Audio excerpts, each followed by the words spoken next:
Today, we're going to answer some questions from our listeners about adopting from foster care. You're listening to the Guthrie Family Podcast, a podcast where we encourage you in raising your kids and inspire you to grow in your relationships. We're your hosts. I'm Danny. And I'm Hayley. Join us as we love, encourage, and grow.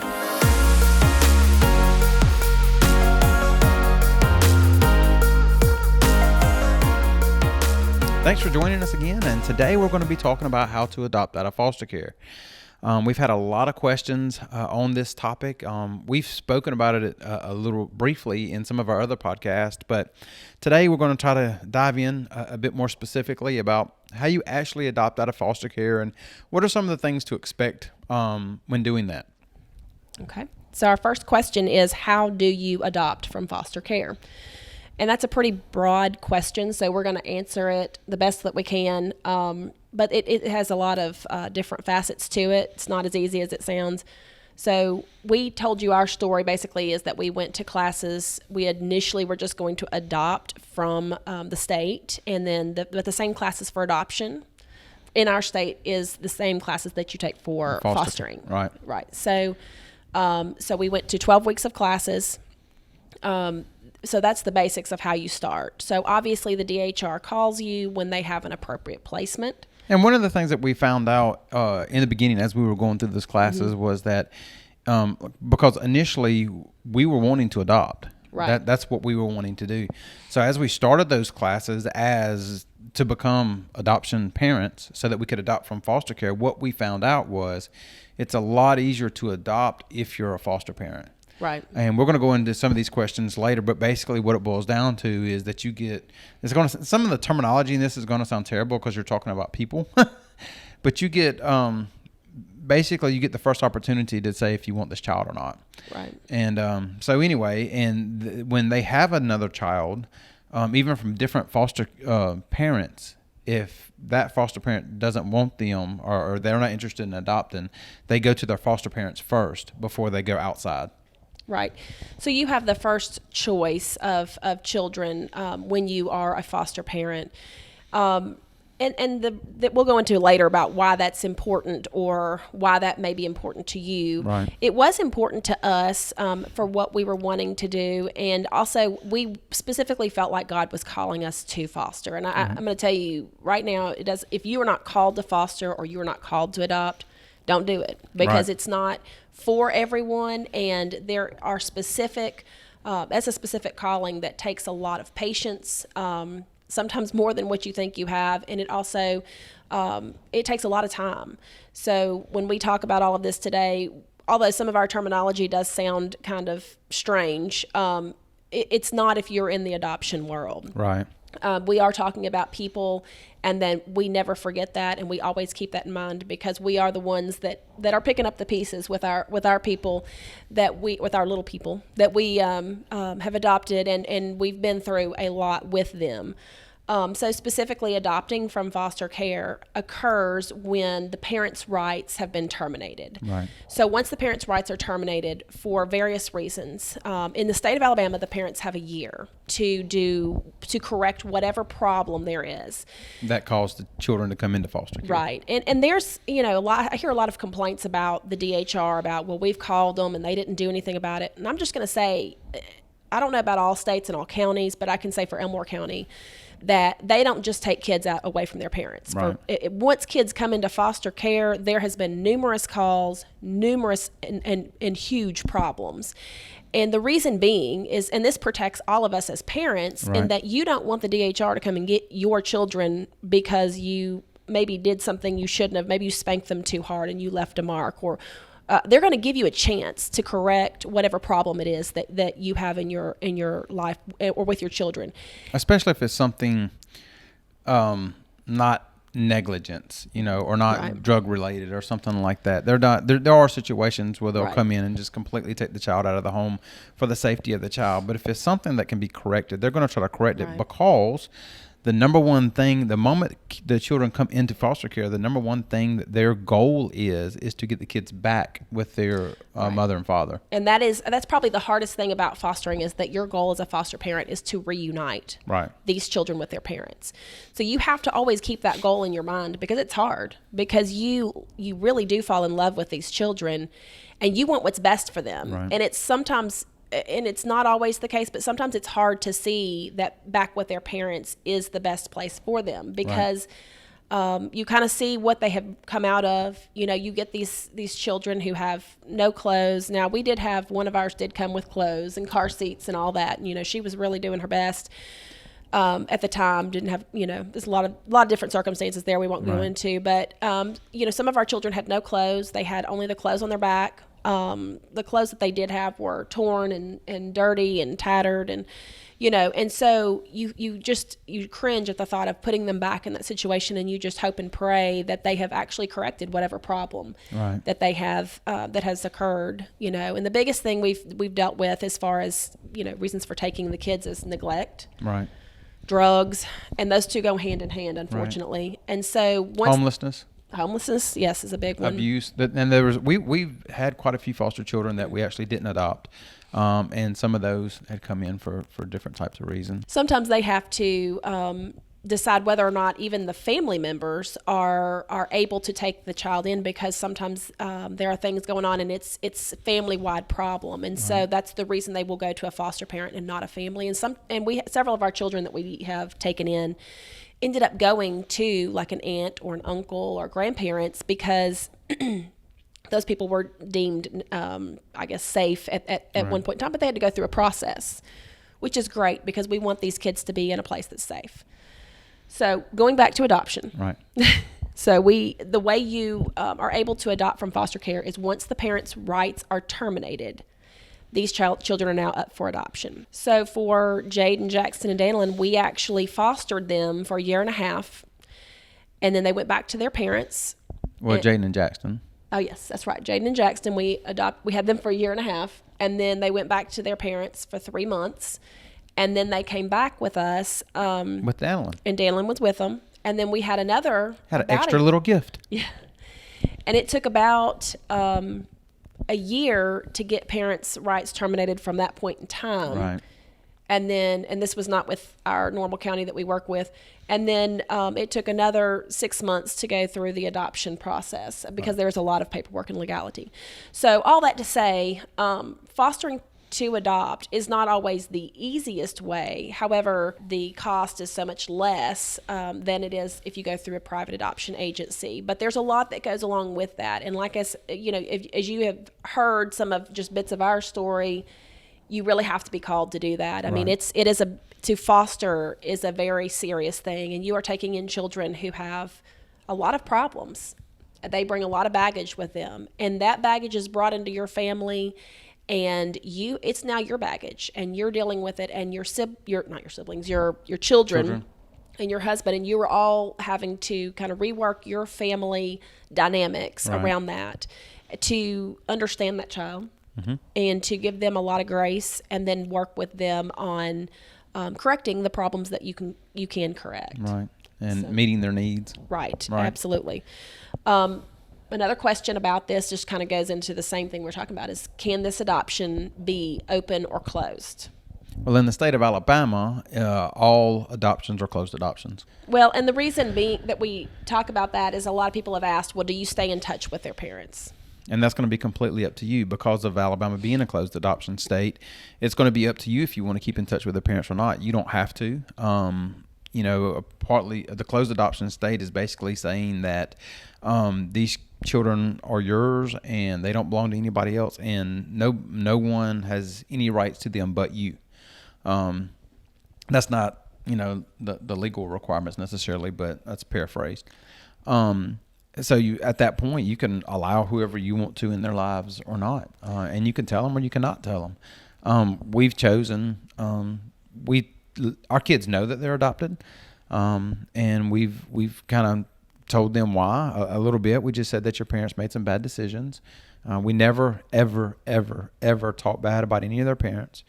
because it's just not helpful. If it's not going to be helpful and uplifting for them, we're just not going to do it. So, number one is, you can choose to who you let into their lives, but with Alabama being a closed adoption state, you don't have to. Okay, so the next question is, can you adopt through the state and not be a foster parent? And the answer is yes. Yes. You can. You can go through the classes just to be an adoptive parent. And what will happen is basically once you finish those classes, you won't be approved for foster care, but you'll be approved to adopt children out of foster care. Right. So what happens is with some of these children, some parents and some adults have decided that they want to be foster parents, which I think is great. We need foster parents. And so I'm very grateful for these people. But when the parents' rights do get terminated, if the parents' rights get terminated, because they don't always obviously get terminated, right. If they do get terminated, they may decide that they obviously they some of them can't adopt, and some of them it's because of their age. They don't feel like it would be fair. They have they're a little older and decided, hey, I'm 60. I don't want to adopt a 2-year-old because it may not be fair to the child. So they want to put them with a family that's going to love them. They've taken care of them up until this point, hoping to return them to their parents. But when that didn't work out, now this child's available for adoption. Right. And so that's one case. There's also safe haven babies. A safe haven baby is a baby that is left. So in the state of Alabama, I can't say for the U.S., but for the state of Alabama, if you have a child that you do not want or you do not want to take care of, if you leave it in a hospital or a church, you will not be prosecuted for abandonment. And so these children are called safe haven babies. So there are babies that have left in bathrooms and waiting rooms at hospitals, in sanctuaries and churches, left in a place where someone will find them. That is a safe place to leave the baby. And so for these parents that are obviously in very desperate circumstances, they can leave those children, and they will not be prosecuted. No one will look for them, and there'll be no consequences for that. And so that actually happens more often than what you would think. And so those babies become a ward of the state, and those can be adopted through if you are an adoptive parent through the state. Thank you. Okay, the other place is the Heart Gallery of America. And that's a place that is a website you can go to that shows you in every state that you're in, the children whose parents' rights have been terminated and they are up for adoption. Right. And that's a great place to go as well, especially, if you're looking for a sibling group or older children. And they do have a lot of older children on there. Right. So. Yeah, there was someone we were going through foster care with, not necessarily with them. There was a lady that spoke at foster care that when we were going through foster care, and that's one of the things that she kind of specialized in. She took the teens, and a lot of people don't take teens. Everybody kind of wants a baby or a younger child, and a lot of times the teens kind of get left out. Mm-hmm. And that's one of the things that the Lord had called her to do, because she was a Christian, and she said that she felt that the Lord called her to take these teens in, and that's something that is needed. Mm-hmm. So it's just something. She was amazing at it. She also had a couple of special needs teenagers as well, which is also something that they desperately, need, is someone who's willing to take care of someone or to take in a child or adopt a child who has special needs. Right. And that takes a special person to do that. So our third question is, can you say no to certain children? Can you choose the type of children or certain qualities about the children? Through the state. Yep, you can. One of the things that we've learned, and I think they actually told us there, I don't remember how we found this out, but it's very, very true.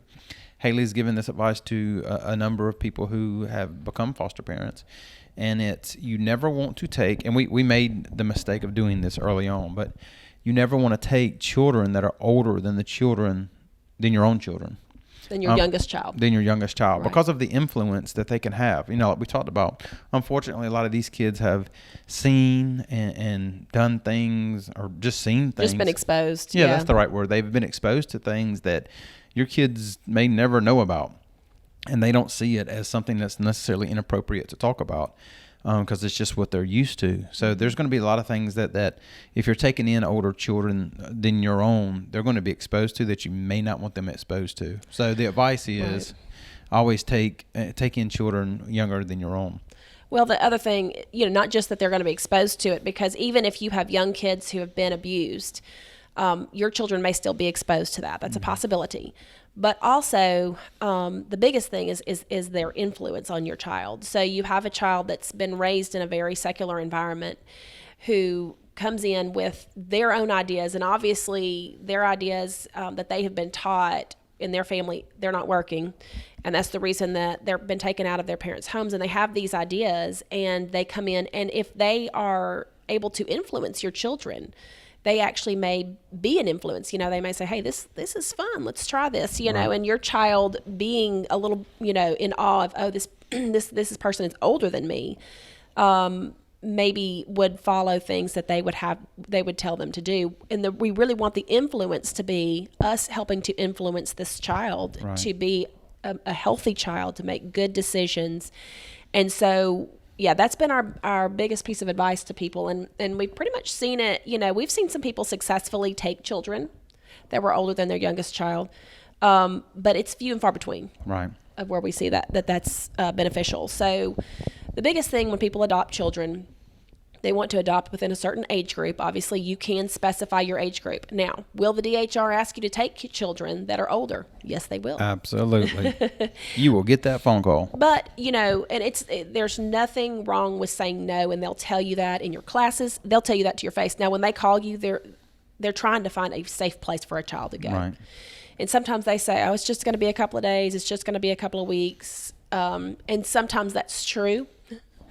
Sometimes that's not. Colton was not going to be with us for very long. Right, yeah. Colton was only going to be with us about a month. Yeah, about a month. Yeah. And, but here's the thing, guys. The DHR, they don't know. They've went into a bad situation. They've pulled this child out of the home, and you're one of the first calls that they make. So they don't have a lot of background on this child. They don't really know what's going on. They're just trying to make, like Hayley said, they're trying to find a safe place, sometimes for the night, just so that they can start figuring out what's going on and what they're going to have to do, and if it's going to be a long-term placement or not. And they'll move, if it's a situation where you take them for a night or a week, and you can't keep them, then they will find another placement for that child. When you take them into your home, then they're going to be with you until they find another placement. And that may be a week, that may be a couple of days, that may be 2 months. So they're going to be yours until then. So like Hayley said, even though they say it may be a week or two, it may be a lot longer. Well, you just have to take that in. You have to keep that in your mind, and you have to think about what your family is capable of doing. That's the biggest thing. And so, that goes into the next one. Several people asked about special needs. So, yes, you do fill out a form that says age, race, gender, special needs. You can specify special needs of what you're able to take and what you're not. And it feels kind of strange because, again, we're talking about people here, and you hate to say, well, no, I can't do that. But we did look at, we were not worried about race or gender. That was not a concern for us at all. Although all of our kids that we've adopted end up looking like us, but that was not really our plan. We had really thought that we would be a much more diverse family than we are. Right, yeah. But that's not what God intended. So, but as far as special needs goes, because I work, and at the time Danny worked full time, now he's more part time to full time. I just didn't feel like it was fair to take a child that had severe special needs in and not be able to take care of them. If I stayed at home, I felt like I would have been much more willing to be able to do that. But if I don't have a place to take them, and I don't have someone to keep them, and I'm going to be fumbling at trying to take care of a child that has needs that I can't meet, it's not fair to the child. Right. So those are things that you can respond however you want to. You can specify whatever it is that you want. You just need to make sure that you're doing what you're called to do. Right. That's the biggest thing. And so basically what the last thing we want to talk about is we want to check your motivation. You want to check your motivation before you adopt or before you foster. Why do you want to do it? Because if it's to benefit you, you need to step back and don't do it. Right. This is not to benefit you. This is to do what God's called you to do. It is strictly about following God's calling in your life to take care of these children, because it's not about you. They're not an accessory. They're not going to be the best kids ever. They're not going to make you look good all the time. They're going to make some mistakes. Yeah, there's a lot of things that go on with these children that they're not, like Hayley said, they're not going to make you look good. Sometimes they're going to make you look really bad.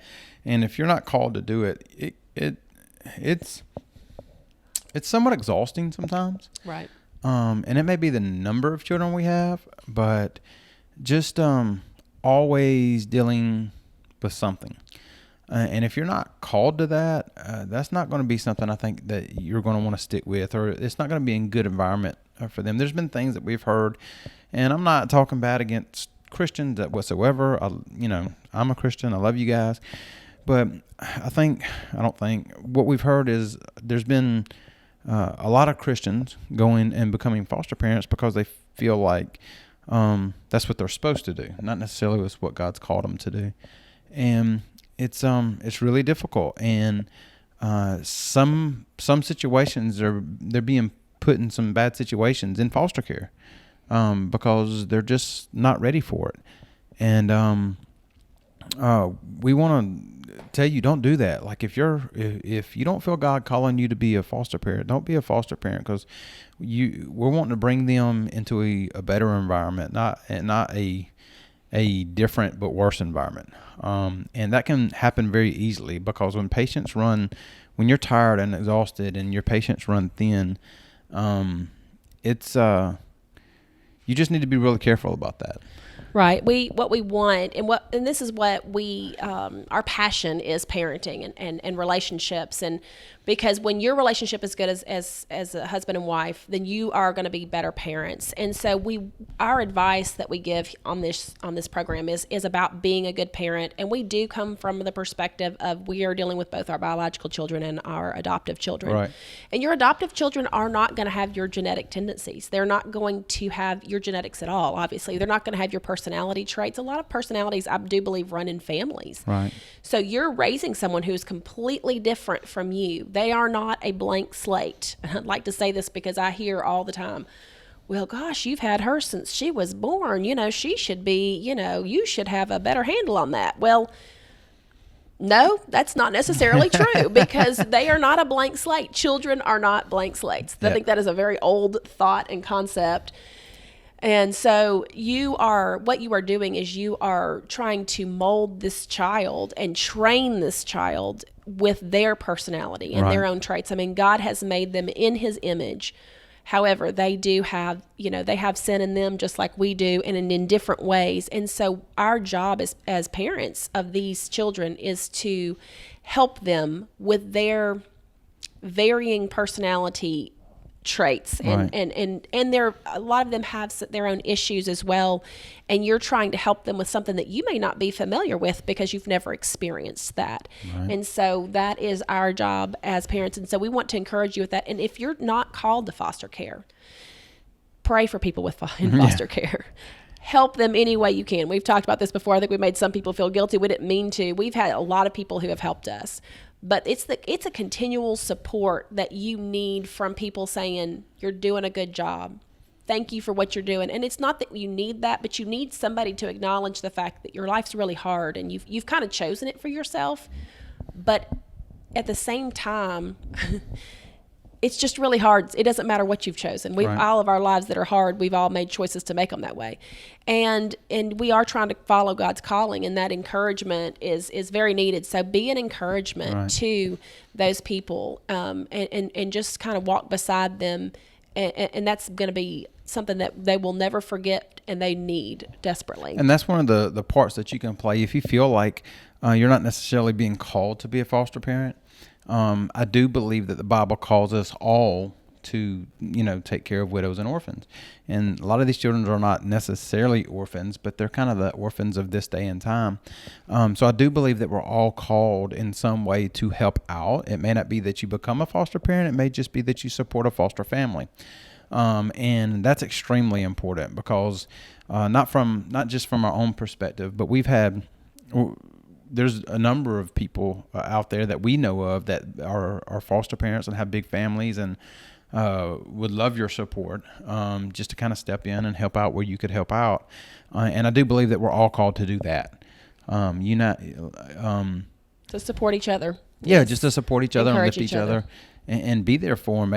Maybe mom and dad want to go out on a date, and we've, like Hayley said, we've had people step up and watch our kids for us so we could go out, and we really do appreciate that. Thank you guys so much.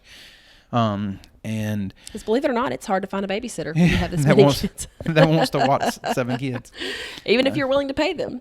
right? But there's some foster families that I would think probably don't have the support that we've had, and I would say to you to look for those families and step in and say, hey, how can I help you? Or not, how can I help you? Hey, I'd love to watch your children this weekend, or this Friday night, so you guys can go out. Or what's a good time I can, come over and help you clean your house. Come over and help you wash your clothes. Because, guys, we have 2 washers and 2 dryers, and they're going almost all the time. So there's always something to do. And like Hayley don't want that. She don't want anybody in her house messing with her stuff. But there may be some women or some families out there that could just use an extra hand for a day just to try to get them caught up. Or maybe it's just you come over and you hang out with their kids while they do the wash clothes and get the dishes caught up and all that kind of stuff. There's a lot of things that goes on that you could step up and help out with and not actually be a foster parent. Right. So we just want to encourage y'all, and we were not trying to talk people out of fostering and adopting, but we want to bring some reality to it and kind of answer some questions so that you don't get into it like so many people have and say, wow, I didn't know what I was stepping off into. And there's no way for me to really explain the depth of that. Right. You really do have to experience it to know, but we just kind of want to give you an idea so that you can be thinking and praying about it, because if this is what God's called you to do, he will make it clear to you. That's right. Hey guys, thanks again for joining us. And if you would, go check out our blog. It's guthrieFamily.blog. If you want to become a part of our community, go to the bottom of one of those pages and sign up for our email and get on our email list, and that will make you a part of our community. We don't spam. We throw out we send out a video probably about once a month, once every 2 weeks. It's kind of a special video just for our community so that you guys can get to know us a little bit better. So we would really appreciate it if you'd go and do that. If you're watching on any other social media, give us a comment, subscribe, like, all that good kind of stuff. And we appreciate you listening, and we'll talk to you next time.